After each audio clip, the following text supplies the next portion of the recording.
It's a really tough task for the president to take this on, especially since he spent much of his first 100 years in office traveling outside the Philippines, right? So at this point, what we're seeing are rumblings, and the Filipinos are feeling it. Onions, right? For onions to be this expensive, someone does need to manage this. And the president, President Marcos, claims that he has a handle on it, but the prices say something different. I think what we need to see here is, frankly, more straightforward recommendations from his cabinet.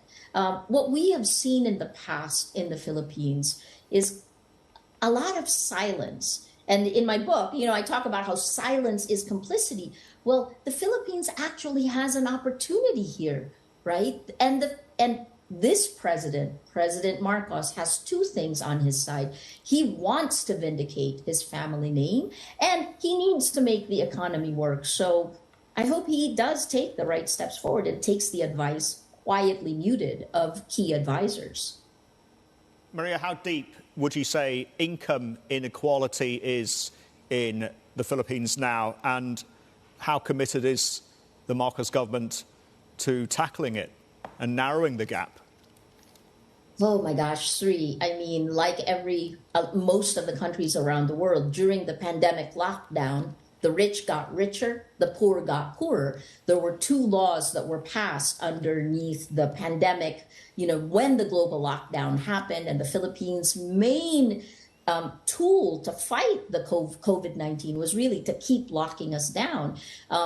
Two legislation were passed, one really to help big business. The third one that was supposed to help small SMEs, which roughly makes up 85 to 90% of the Philippine economy.